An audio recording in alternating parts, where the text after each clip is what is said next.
Hello and welcome to CX Today. My name is Charlie. I am the senior editor here.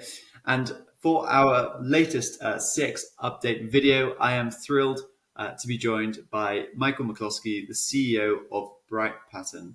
Michael, thanks very much for joining me today. How are you doing? I'm doing good, Charlie. Nice to be with you today. Thank you. Absolutely. Yeah, it was a great conversation that we had last time. And I'm really excited to be talking everything brightpattern today. And I want to start this conversation maybe by looking back over the past 12 months. And yeah, over that time frame, Michael, it would be good to know kind of what have been your most successful products and services, and what challenges that you've maybe solved for your customers over that time period too. Sure. One area of emphasis for us, over the last year was really kind of our digital offering where, we do a lot on social media, things like Instagram, Facebook, and then also messengers pretty much across the world, including things like WhatsApp, Line, Kakao Talk, and things like that. And so I think that enables our customers to actually deliver a much, much broader experience and service, to their customers. The second thing that we really focused on is trying to make our customers more efficient and more effective.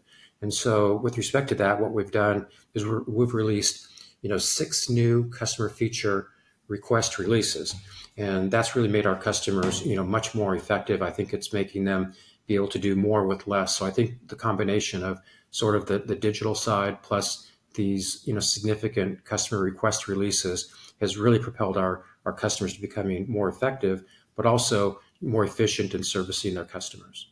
Mm. Could you maybe just add a little bit of color for me as well on the customer request releases? Because that's actually the first time I've heard of that phrase. So yeah, it'd be great to know a little bit more. Yeah, what we do is we're very focused on customer satisfaction. So if you look at things like G2 Crowd and things like that, we're virtually rated number one under all those categories compared to our competitors.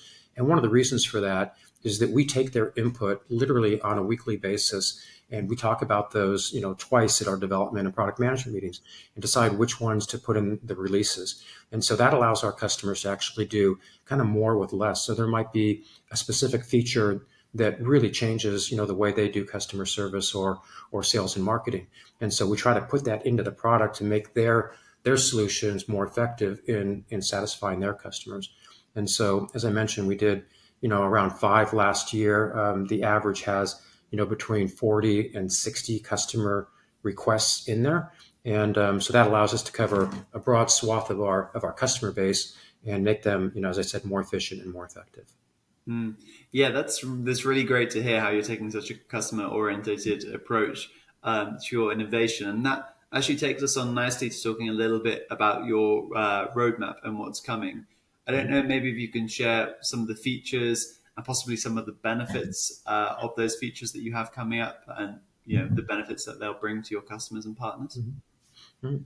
Well, one of the areas we're focused on is really making the product, the leading product in the industry, and we're trying to be not only be able to integrate into different products and different solutions, but also to have kind of a one-stop shop if that's what the customer wants.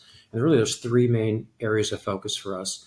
One is we've redesigned our UI, and so that provides not only a better UI experience but a better UX experience as well. And so that'll get released kind of later this year. And then the next thing we're working on is our AI solution, and things like an AI IVR, taking real time, giving real time suggestions to the agents, doing intent analysis to get to root cause, auto scoring, quality management and the like. So that's one of our big releases coming out in the next 30 to 45 days. And then our third thing is we're working on WFM. And so we will release our WFM solution in the month of September. And so that's going to give us sort of a, kind of a one platform that has all the technologies pre-integrated into the solution. And we think that's going to be a really, really strong offering and a very, very competitive offering against our legacy competitors. Hmm. Yeah, there's a lot going on there actually, and trends that we're seeing across the space too, from the kind of intent and sentiment analysis all the way through to that convergence maybe of more workforce engagement management tools within a CCaaS platform. So that's really great to see. But I mean, within that, we're already seeing lots of different trends from AI, possibly generative AI, to that CCaaS WEM convergence that I mentioned.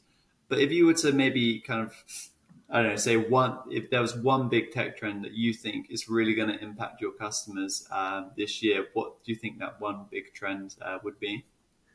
I think it's AI. I think we're seeing so much activity in that area, and there's been so much innovation. You see a lot of kind of standalone AI players out there, and then you also see the big LLM companies as well doing a lot of great things. If you look back, even over the last 6 months, there's been huge amounts of progress made, and also the prices have come down to make it more affordable. Because I think if you look back, say a year, AI was really expensive.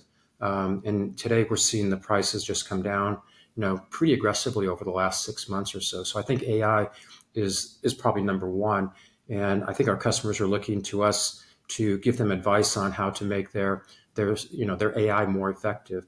And what we're doing, for instance, is things like ingesting their data and their calls and things like that, and sort of giving them some reports on what's possible, so they can get an appreciation for how to make their contact center more efficient and more effective.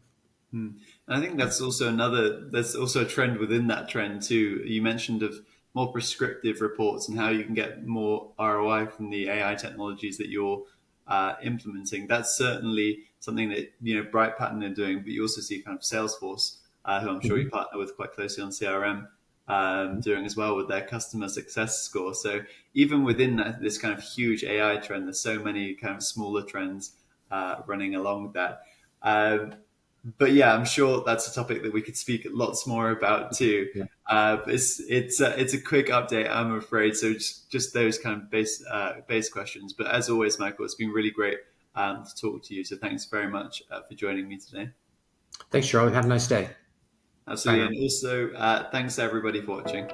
Bye for now.